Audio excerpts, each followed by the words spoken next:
charla. El lamento de Keats apuntaba al blanco, pero a mi entender erraba el tiro.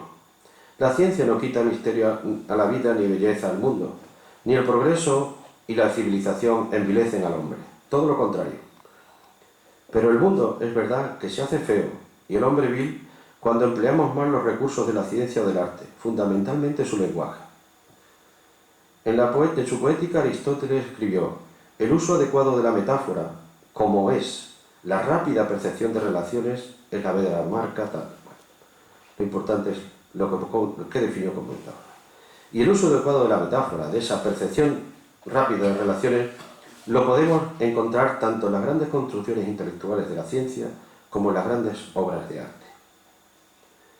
El asunto está cuando se abusa de esos recursos, cuando las metáforas no se quieren reconocer como tales y se utilizan como algoritmos, como procedimientos mecánicamente reproducibles. Bien, Nietzsche, que tiene una mala fama, pero que tiene unos libros extraordinarios, que os invito a leer, en un opúsculo que se llama Sobre verdad y mentira en el sentido extramoral, escribió esto: ¿qué es entonces la verdad? Una hueste movimiento de metáforas, una suma de relaciones humanas que han sido realzadas, extrapoladas y adornadas poética y retóricamente, y que, después de un prolongado uso, un pueblo considera firmes, canónicas y vinculantes. Las verdades son ilusiones de las que se ha olvidado que lo son. Metáforas que se han vuelto gastadas y sin fuerza sensible, monedas que han perdido su troquelado y no son ahora ya consideradas como monedas, sino como metal. El concepto óseo y octogonal, como un dado y como tal, versátil, no es más, o no sea más, lo que venía de otra frase anterior, que el residuo de una metáfora. Bien, pero no obstante, todo lo que eleva al hombre por encima del animal depende de esa capacidad de volatilizar las metáforas intuitivas en un esquema, en suma, de la capacidad de disolver una figura en un concepto. La ciencia no es un aguafiestas. Ella y el arte son requisitos imprescindibles para que la fiesta continúe. Pero ambas, antes que verdades, nos ofrecen construcciones, modelos, representaciones, y debemos ser conscientes de ello. Olvidarlo es a veces nefasto. Uno puede mezclar un lenguaje con el otro y hacer cosas graciosas, como, graciosas e incluso precisas. El poeta estadounidense Ferdinand Zukovsky, cuando le pidieron que escribiera un párrafo sobre su poética, su concepción de la poesía, todo lo que puso fue: te hablaré de mi poética, y puso un símbolo de una integral entre el habla y la música, y lo quedó definida así. Bueno, eso es inofensivo.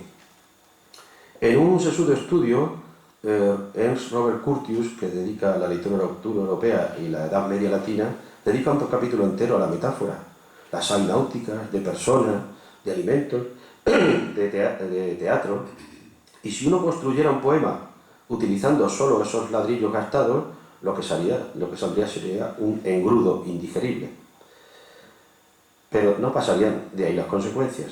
Si un crítico musical aplica el principio de incertidumbre a sus comentarios sobre la improvisación en jazz, lo peor, y casi seguro, es que diga tonterías.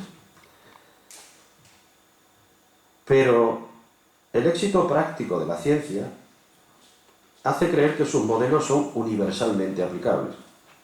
Y el hecho de que sus conceptos, residuos de metáforas, funcionen como algoritmos, procedimientos mecánicamente reproducibles y controlables, invita a que pretendamos tratar todos los aspectos de nuestra vida, colectiva e individual, como si de algoritmos se tratara. Y eso sí, afea la vida y el mundo, y eso sí, envilece al hombre. Todos recordaréis en película o en libro, el libro de Aldous Huxley, Un mundo feliz, ¿no? O 1984 de George Orwell. Ahí los hombres están dotados como algoritmos, como piezas de un mecanismo. O si nosotros en medicina estamos ya a las puertas, se está haciendo ya, aunque no de manera generalizada, se está intentando con un implante en el cerebro curar los síntomas del Parkinson. Yo creo que eso a todo el mundo le tiene que parecer algo perfecto. Pero si nosotros, en lugar de considerar a un hombre como un hombre, una mujer, una persona, y lo que queremos es hacer mejor su vida, le implantamos un chip para poder controlarlo, controlar su cerebro, ahí lo estamos tratando no como una metáfora, sino como un algoritmo, como una pieza. Y eso sí es Billy. Bien, hay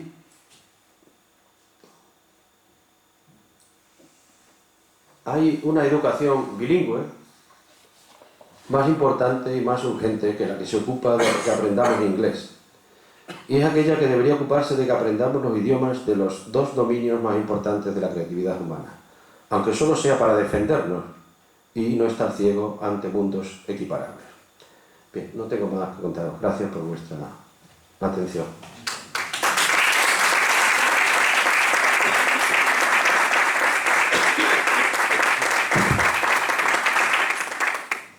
¿Alguien quiere hacer alguna pregunta? En relación a esta última frase, ¿nos estamos preocupando de eso o el inglés parece que hablar dos idiomas basta como hablar inglés y hablar español, pero no está cada vez más fraccionada o más fracturada el humanismo de la tecnología? Sí, yo creo que no nos estamos preocupando de eso. Y de hecho, dentro de los argumentos, algunos débiles de Snow, de aquella conferencia, que desde entonces se habla de dos culturas con ese nombre, aunque en algunos argumentos eran débiles, la preocupación no era importante. La preocupación era importante, porque no nos estamos preocupando de eso. Y no ya porque se quite el bachiller, el latín y el griego y las humanidades, que también, sino porque no se le está dando importancia. La consecuencia, o una de las consecuencias peores, y no voy a lo que este hombre contaba del mundo occidental, los países pobres, está en los propios individuos. Ahora se dice que se quiere formar ciudadanos. Si uno atiende a lo que se persigue realmente en un colegio, y no es culpa ni de los maestros ni de los instructores, es el sistema en el que se está pensando, un ciudadano lo que busca no responde a mi idea de un ciudadano, porque en un colegio se estimula, en un colegio, en un instituto y en una universidad, en nuestros centros se estimula muy poco la curiosidad, se estimula muy poco la creatividad, se estimula muy poco el interés por otros campos que no sean el tuyo. Y como dijo un filósofo alemán, Lichtenberg, dice, en la frontera es donde están las criaturas más asombrosas. Pues eso es lo que ocurre. Y además tendemos a olvidarnos, porque formamos parte, los que trabajamos en estos campos, de ese proletariado intelectual, no de la nobleza, porque nos olvidamos de que la nobleza científica y literaria sí que se preocupa de los otros campos. Einstein era un gran humanista. Schrödinger, de la ecuación de onda, era un gran humanista. Auden, que era un poeta, leía mucho sobre ciencia. Dalí tenía una biblioteca fantástica sobre ciencia y técnica. Y nosotros creemos, porque eso es lo que nos hacen entender, que si tú te gusta la ciencia, solo tienes que saber de ciencia. El problema es que cuando lo enfocas así, al final no sabes ni de ciencia. Es mi opinión. No se está haciendo. No se está haciendo. En un mundo en el que cada vez es más imposible dominar ni siquiera tu disciplina. O sea que ni el especialista llega a ser especialista en estos momentos y ha perdido la visión, que yo creo que todavía eso es mucho más grave, ¿no? En el que nos dicen que más importante hoy día que conocer es saber que desconoces, ¿no? Y el superespecialista no tiene ni siquiera la visión, la perspectiva de poder identificar lo que desconoce, que es mucho más grave, ¿no? Ya. Evidentemente no podemos conocer todo. Ni siquiera los llamados hombres del Renacimiento conocían todo. Y tenían mucho menos que conocer. No podemos conocer todo. Y por eso he hecho hincapié en el lenguaje. Pero un pobre bilingüismo sí podríamos tener. Y un pobre conocimiento de cómo son las estructuras de los otros campos del saber. No conocer cada detalle, es evidente. No podemos, nadie puede conocer todo eso. Pero sí poder entenderlo, poder entender el significado.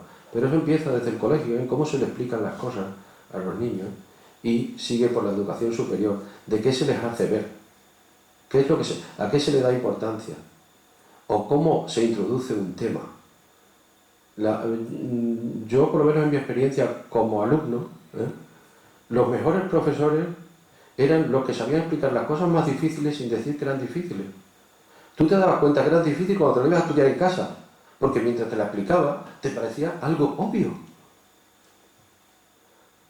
Luego tú te costaba entender la parte matemática, pero el concepto lo habías tenido. Entonces, es evidente que no podemos conocer todo, porque la especialización no, pero sí tener una mínima formación y una mínima información de qué son las otras actividades del mundo del conocimiento, del arte, de la ciencia. No creer que entendemos algo, o nos gusta o no nos gusta. Con la ciencia es más fácil, la fórmula esa que he puesto antes, ni te gusta, no te disgusta profundamente verla.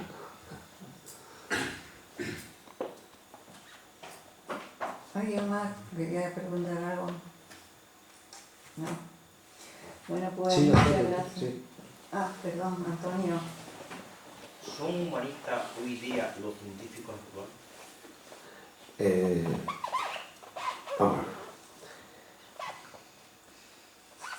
La ciencia es la que descubre algo nuevo. Eso es ciencia. ¿De acuerdo? Eso es ciencia. Con lo cual, uno puede hacer un trabajo científico, de una ciencia, pero no hacer verdadera ciencia nunca, solamente en el procedimiento, nunca descubrir nada. La mayoría de los trabajos de científicos actuales no son ciencia, son ingeniería, porque están haciendo aplicaciones de la ciencia. Y ellos a veces no les gusta llamarlo ingeniería porque creen que eso es degradante. Yo creo que todo lo contrario. Pero, entonces, si me dicen, los científicos de verdad, sí.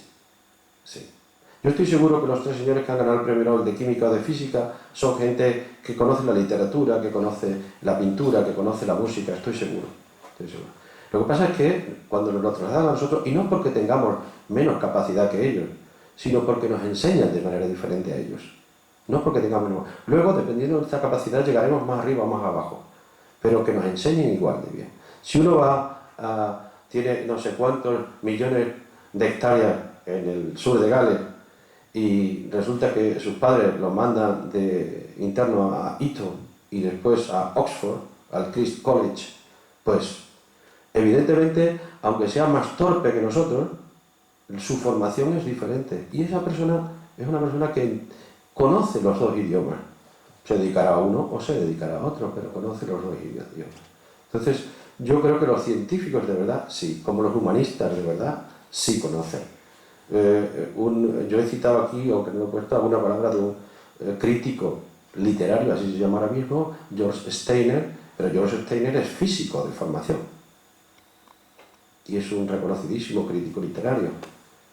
Ernesto Sábato, el escritor argentino, El túnel, Sobreros y tumbas, era físico. Este que he nombrado, Robert Musil, era ingeniero. Juan Benet, es un novelista español, era ingeniero. No, yo creo que en la gente que hace trabajos de cierta calidad, sí, yo creo que están informadas. Lo cual no quiere decir que conozcan todas las parcelas del saber, eso es evidente. O Margaret Thatcher era física, Merkel es química, Solana es físico, Borrell ingeniero aeronáutico, y uno interpreta cuando habla su formación también técnica, ¿no? Aunque habla de temas humanistas, ¿no? Sí, hay un ejemplo que no he puesto, que es que, por ejemplo, el ruiseñor es un símbolo del amor en poesía, ¿no? Sí, porque el canto ese tan bello que tiene.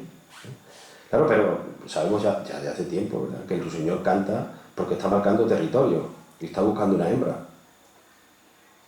Y el hecho de que sepamos eso hace menos bonito, ¿no? Es casi más misterioso y más espectacular que puros impulsos químicos lo lleven a manifestar un instinto de una forma tan bella. No creo que haya perdido nada. Pero entonces conocer una cosa y conocer la otra es una posibilidad que existe, no en detalle es imposible. Es como si queremos conocer la pintura del siglo XX en detalle, pues solo un especialista la conoce, o la música de jazz. ¿Por qué? O sea, por ejemplo, los médicos, ¿no? Antes un médico era una carga humanista muy importante, ¿no? Muy importante. O sea, eso que a veces se dice, no existen enfermedades, existen enfermos, porque el que entendía al enfermo le ayudaba a hacer un proceso probablemente pues, mucho más... ayudaba a que el enfermo generase el proceso, ¿no? Eso, la técnica, y en muchos casos la robótica y la ingeniería implantada en la medicina, lo ha hecho desaparecer. Considera que es casi un gurú, un brujo, el médico que ande con su posiblemente criterio teoclínico te ayudaba a desacelerarse el proceso. O sea, de hecho, en Estados Unidos en estos momentos hay un movimiento que dice que el 35 o 40% de las enfermedades están provocadas por iatrogenia, por el mal del sanador, ¿no? La atrofia que le está generando a los cuerpos el poder generar las condiciones de su mejora, ¿no? Por el excesivo intervencionismo médico, ¿no? O sea, yo creo que hemos llevado a la ciencia a una prepotencia, a una soberbia que ha eliminado las capacidades que tenía el humanismo de resolver muchos problemas, ¿no? Bueno, lo que yo he intentado contar aquí o compartir con vosotros es que no es la ciencia, es la aplicación de la ciencia por cada individuo o cada sociedad, es la aplicación de la ciencia. El arte mal aplicado también o hace algo malo o no cura nada. Lo que pasa es que la ciencia, desde el punto de vista de Newton, ¿no? de los conceptos del paradigma de Newton, de que siempre había un modelo o había una forma científica de resolver los problemas, y si no la teníamos era porque no se había llegado al conocimiento suficiente. Eso hoy día empieza a ser muy cuestionado, ¿no? De que la incertidumbre forma parte del modelo o de la propia ciencia, ¿no? Que la ciencia no puede controlar todo, ¿no? Entonces el científico siempre ha querido demostrar que su método era superior a cualquier otro tipo de complejidades que en estos momentos sí se aceptan, pero hoy es una tendencia científica, ¿no? La complejidad. Y por eso el científico necesita una parte que, si no se la da la educación reglada, debería recibirla de otra forma o por curiosidad intelectual, más humanística, digamos. Porque cuando uno recibe una educación tan cerrada, uno no sabe que hay cosas alrededor y cree que eso es la verdad. Y la ciencia son modelos, nadie dice que sea verdad eso, solo que son modelos que funcionan. ¿Y cómo funcionan? Funcionan para aquello para lo que nosotros lo pensamos, pero nosotros nos damos cuenta que estamos todos metidos en el mismo sistema. Claro, si no funcionasen con los supuestos que nosotros hemos utilizado para diseñarlos, pues entonces mal iríamos. Y pongo un ejemplo. Nosotros podemos hacer un modelo de un coche que es totalmente válido para hacerle un dispositivo de estos de control de crucero. Se necesita poco más que el peso del coche, un poco la adherencia de las ruedas a la carretera y poco más. Con eso se hace un control de crucero. Pero eso es un modelo del coche. ¿Eso es un coche? No, eso no es un coche. Bueno, y si alguien duda si es un coche o no, pues se monte en el modelo a ver si anda. Eso es un modelo, pero un modelo que funciona. Y por eso, en mi otra parte, ese es el peligro, no de la ciencia, sino de el uso por parte de los científicos, políticos, de la ciencia. Son modelos, y no sois conscientes de que son modelos. Los modelos tienen un ámbito de aplicación, y nadie dice que eso sea así. Si aquí hay algún militar, ¿verdad? Si más de uno, o algo parecido a un militar, pues si la estructura jerárquica militar es claro que funciona bien para aquello que está destinado, para lo que es su misión. Porque si tú empiezas a considerar en un combate, o una batalla, o la preparación de eso, cada soldado como una persona individual, te vuelves loco y no ganas la batalla. Pero si nosotros queremos pasar la estructura jerárquica militar a cualquier otra organización humana, porque sabemos que es muy eficiente, lo que hacemos es tratar a las personas como si fueran objetos y como números, y ahí no lo podemos hacer. En la medicina un mundo tradicionalmente muy humanista, precisamente porque trabajaba con humanos, pues claro, supongo que parte de todo este proceso también se ha perdido. Y en medicina es muy, entre los profesionales de medicina, es muy frecuente oír decir, tengo un cólico, tengo un no sé qué, pero no es que lo tenga él, es que tiene un paciente con cólico, un paciente con lo otro, un paciente con lo otro. ¿Eso en sí es malo? No, mientras uno conserve la perspectiva. Pero si uno se educa en ese mundo cerrado, puede que cuando esté ejerciendo no conserve la perspectiva. Y efectivamente el señor de la 434 sea un cólico nefrítico y no sea Manolo Álvarez. Pero eso no es culpa de la medicina, eso es culpa de los que ejercen la medicina. O de la ciencia, culpa de los que aplican la ciencia. Y conocer los otros ámbitos, yo creo que da una perspectiva más amplia que ayuda a saber que lo que tú estás utilizando es un modelo, una representación válida para muchas cosas y no es válida para otras. Los nazis en la Segunda Guerra Mundial con los judíos utilizaron a las personas como cobayas, que es una pérdida total de perspectiva, que además, para que funcione, y por eso he insistido en el lenguaje, tiene que venir acompañada de un cambio en el lenguaje, para que la gente que se educa ahí o que se educa en ese entorno crea que eso es así. Tiene que venir precisamente por una perversión del lenguaje en este caso, para poder considerar a los judíos como no personas, ¿no? Pero eso no es culpa de la ciencia, ni del arte.